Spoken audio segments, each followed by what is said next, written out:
In this lecture, we are going to introduce to you the language, the Python programming language. So, this Python programming language lecture is divided into two parts. So, in both the parts, again I will be assisted by your TA, Mr. Anandarup Mukherjee. So, he is going to take you through the basics of the Python programming language. So, before we start, I just wanted to highlight upon that Python is a very popular programming language at present. It is, among other applications, it is very much useful for embedded systems application development. For example, IOT based application development, Python is very popular. There are several reasons for it. One of the reasons is it is a lightweight programming language, in the sense that from a programmer point of view, first of all, it is not very difficult to learn this language. It is more like a scripting language. It is of course object oriented, but it is a scripting language and scripting like language, and it is very easy to learn this programming language. In the same way as MATLAB, for instance, is also very easy to learn, Python is also very easy to learn. And also Python is supported by different embedded systems development platforms or IoT development platforms, such as Raspberry Pi, which you are going to learn in this course. But so it supports different types of IoT devices, and also you do not need to take help of complex libraries, etc., etc. Execution is faster, and there are so many different advantages, because of which Python based programming is very important to learn, particularly if you are interested in IoT based application development. And that is why in this course we are going to teach you a little bit of Python programming to get you started. And as before, if you have your environment ready, you can, along with the lecture, you can also code yourself, so that the learning becomes better. So that way it will become a hands-on experience for you. So for all the lectures in module 2 of this course, you can do the same thing. You can keep your respective environment ready, so that you can do the the programming exercises while we teach you programming and hands-on exercises while we teach you the concepts. In this lecture, I will be covering the basics of Python programming. So, we will just talk about how to start off with basic programming or scripting in Python, and the basic syntax and all those initial nitty-gritties. So, first of all, why Python? Now, from my personal point of view, Python, I have worked on MATLAB, I have worked on C, C++, but I find Python to be a very versatile language. The scripting is very easy. It is very easy to write the code, it is very easy to read the code, and moreover, it does not support strict rules for syntax. So, its installation comes with an integrated IDE. So, the programming is actually very easy. We will come to that in the consecutive slides. So, and for IoT, you must have seen in various online resources and lectures and courses, people prefer Python because it supports an interface with a wide range of hardware platforms, and moreover, since it is an open source platform, so you have lots of libraries, lots of collaborative work, lots of examples available online, on GitHub, on various repositories. So it forms a strong backbone to build large applications. Now the Python IDE is like Arduino, is a free and open source software. So you can write various codes, integrate various modules, libraries, and so on. So it can be easily integrated with Windows, Linux, and Mac machines. So some examples of Python IDEs are Spider, PyCharm, and so on. So my personal preference, as a personal preference, I use Spider to code my programs. I'll show you a visual of spider.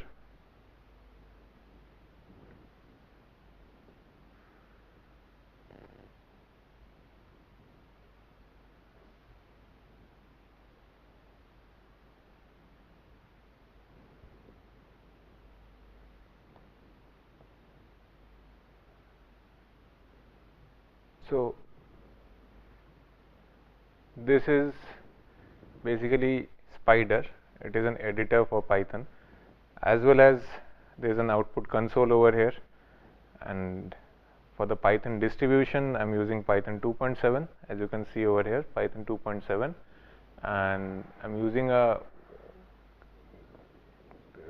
Python distribution using Anaconda. So Anaconda is a collection of various libraries and resources.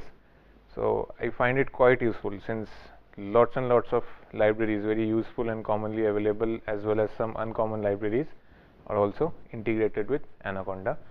So that is also my personal preference. So you can obviously have normal idle based systems. So you have a IDE called IDLE, idle, and so on. So this left hand side is the editor part, this right hand side is the console part. You can even write on the console. So the problem is, you write one line, and whenever you press enter, it executes that line. So that sometimes becomes a bit problematic, whereas in the editor you write the whole code or the script and then collectively execute it. So for larger programs and systems, this becomes much easier.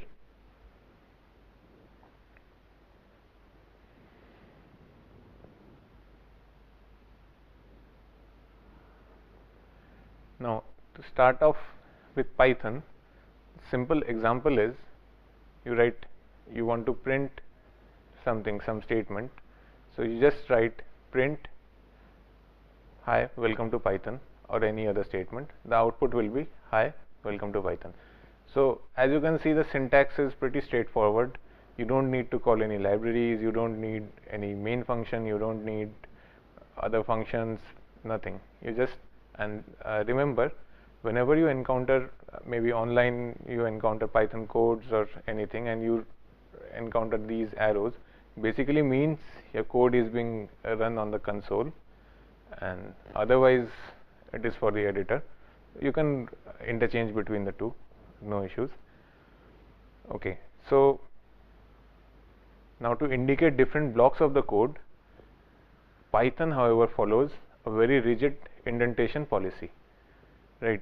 So suppose a normal if else statement, so if true, then colon, you have an indentation, print correct, else, then again you go back, else colon, again indent, print error. So this indentation policy has to be followed mainly whenever you enter into a loop. So after one statement or this colon, you have to give one tab space indentation. So there are 5 data types in Python. Numbers, you have x, y, z equal to, you assign 10, 10.2, then you write Python. So x will be assigned as 10, y will be assigned as 10.2, and z will be assigned as Python. So remember, this x has been assigned with an integer value, y has been assigned with a floating type value, and z has been assigned with a string, right? Again, for the sake of toying around with how you manipulate strings, so suppose you assign x equal to, within quotes, this is Python. Okay, one more point, single quotes and double quotes, those actually don't matter too much, you can use them interchangeably. So over here you see the string Python is within double quotes, over here it is within single quotes, you can use either. So string x equal to, this is Python, so this string you are assigning to x, now you print x, so your output will be, this is Python. Now you want to access, now this x is an array, right? So you want to access access the 0th element of x. So you write x within bracket 0. So this will give you the very first element, that is the 0th index element, that is t. Now suppose you want to access certain selected elements, so you write x 2 colon 4, that means select from index 2 up to index 4, and index 4 will be excluded. So you have actually 2 and 3, right? So 0, 1, 2, 3. So IS, right? So IS has been selected, and this is the output of this third statement. Better still, we'll take a look.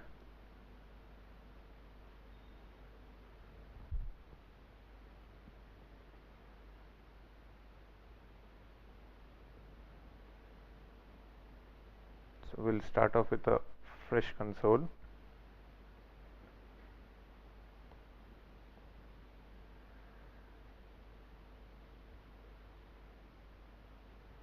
So starting a new kernel. So you can also write over here, you write, let us say print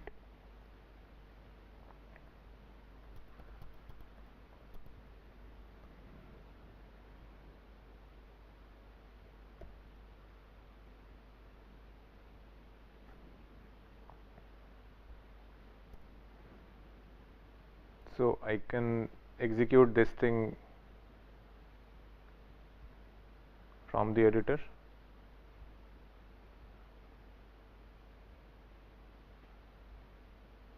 See, print, this is a test message, this was the line of the script, and this in white is the output. So this is a test message.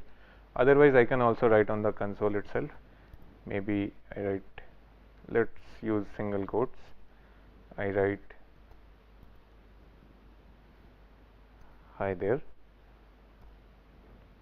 So you just get the output over here directly. So as you can recall, in C or C++, especially in C, you had to call all those library functions using hash include stdio.h, hash include conio.h, and so on. And prior to printing, you had to go to the main loop definition and all those things. So nothing is required for Python. You just start writing a script immediately. Okay, so this was the first demo. Now let's see, let's assign x equal to, let's assign a string to x. Maybe this is a test, right? So this is a test, this string has been assigned to x. Let's check. I just print x. So perfect, this is a test. Now I want to assign, I want to select a specific element from the string. Let's say 0. So x0, it prints t, which is the first character, right? Now suppose I want to print a specific range. So let's say 2 to 7, right? So is space is, right? Maybe we can change it to 6 to 9,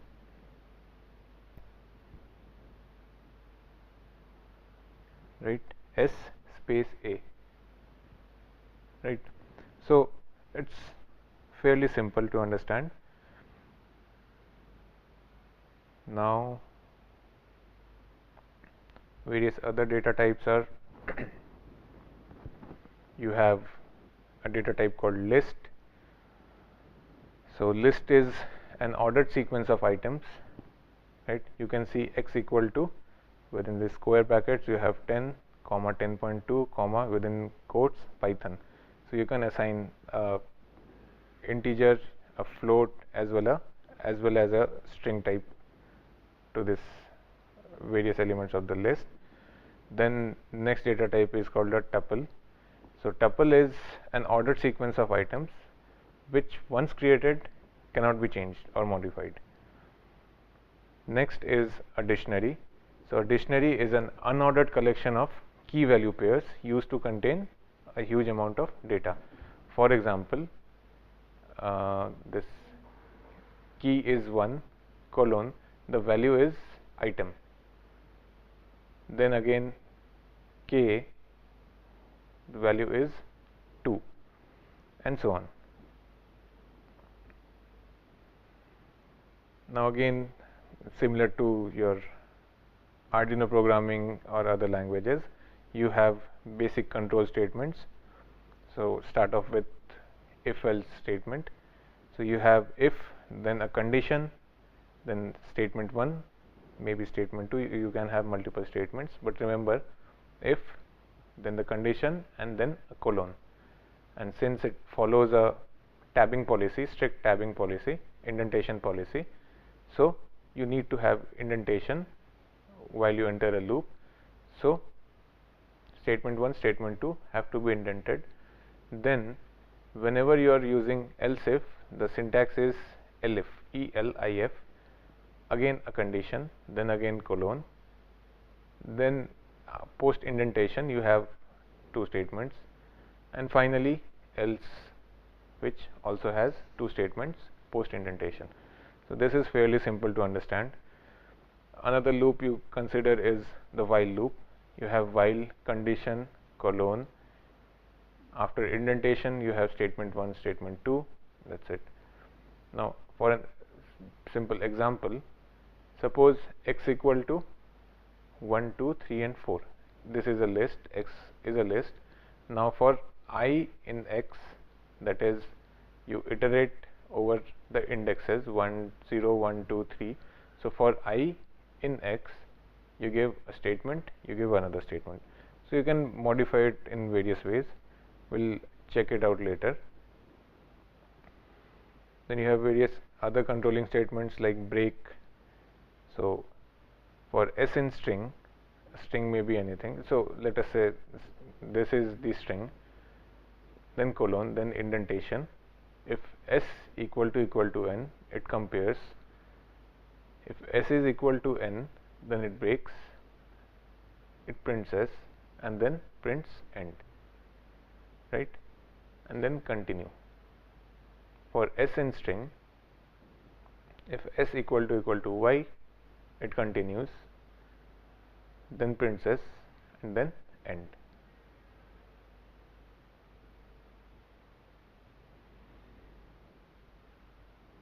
Now defining various functions in Python, you can, for ease of your implementation, for ease of your understanding, whenever you are writing a very complicated function, a very large program, it is always advisable to modularize your code.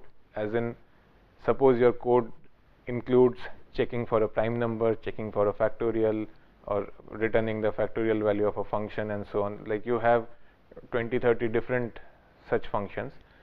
So, and you need to include these functions multiple times within the complete code. So it is always advisable you define that function once only and just call that function again and again. So this would not only save you lots of confusion, but also will make your code easy to understand. So this definition of a function, it can be either without a return value. So you write as def, a function name of your choice, then various arguments of your choice.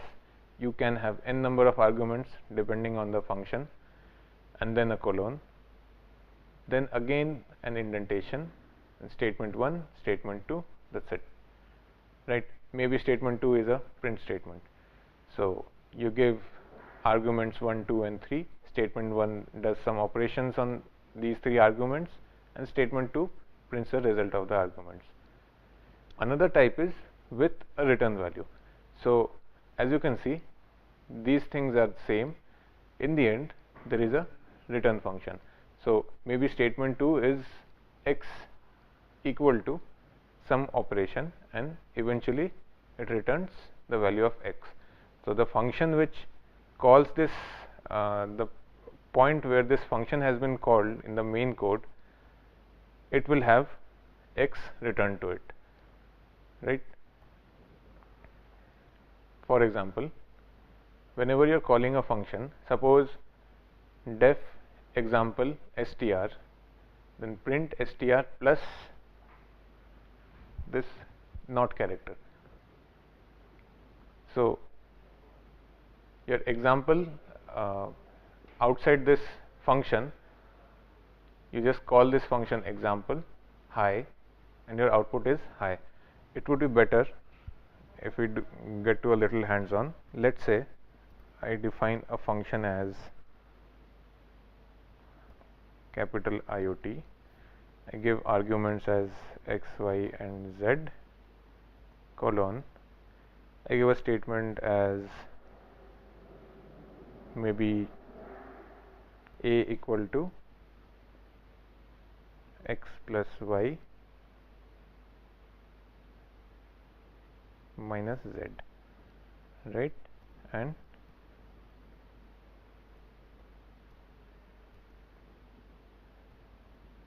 it returns the value of x, right? So my function has been defined. Now outside this function, maybe later on, I just call this function IOT. It will require 3 arguments. Maybe I'll write 5, 4, 3, right? And since I'll be expecting a return value, I assign this function a variable. Sorry, I assign this function to a variable. So let the variable be b equal to IOT 5, 4, and 3, right? Let's see what happens. So first we need to save this code.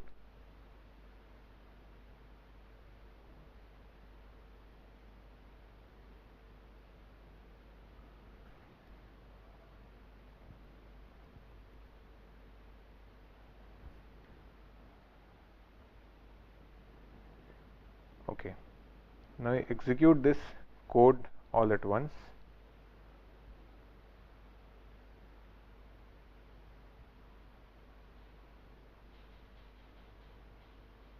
Okay, so this code has been executed, but I forgot to give a print statement. Let's print b. Now we'll execute this again. As you can see, your arguments were 5, 4, and 3. So the first 2 will be added and the third will be subtracted from the result. So your result will be 6, right? So this is your result. So this is pretty simple, I guess.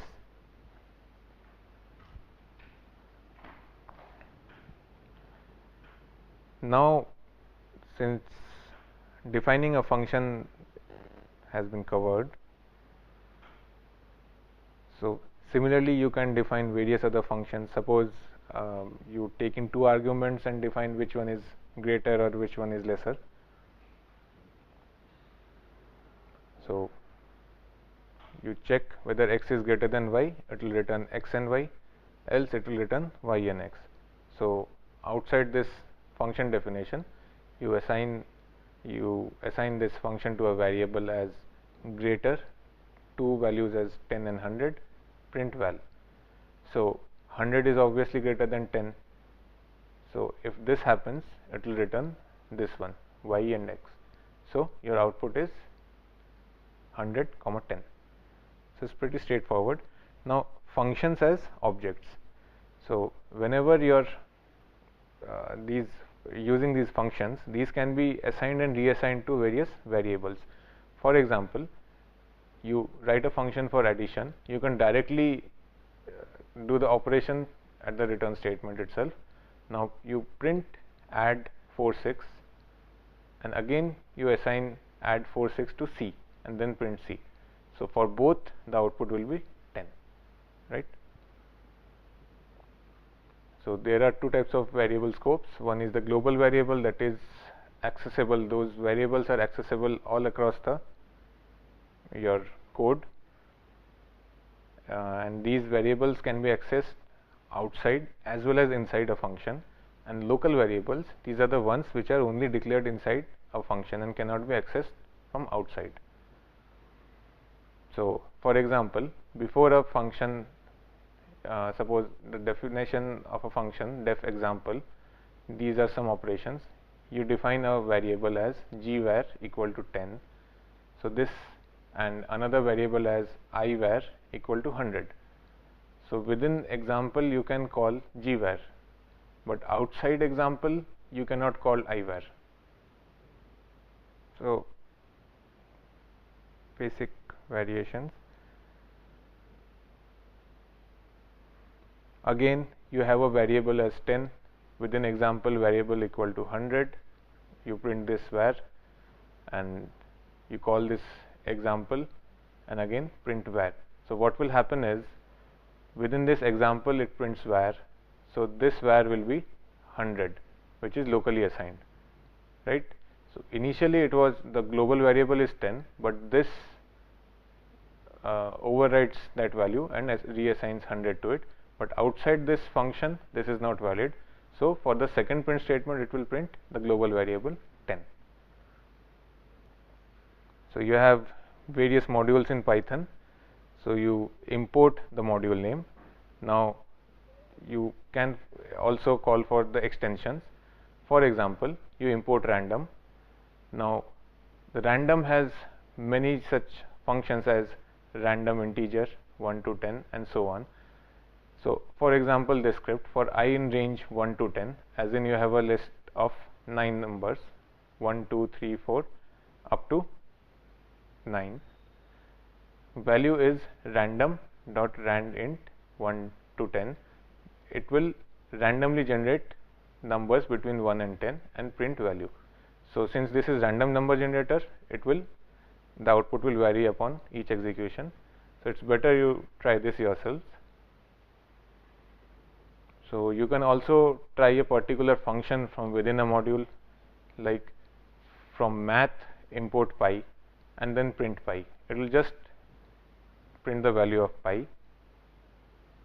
Now there are various exceptional handlers in Python. These are mainly used for debugging, or in case of errors in various complicated scripts, they'll give you the exceptions, like try, then statement, except exception statements, else statements. So one example is while true, try. So within this try, the function will execute these statements will execute. If there is some error, so it catches that error and accept the value error, not a valid integer.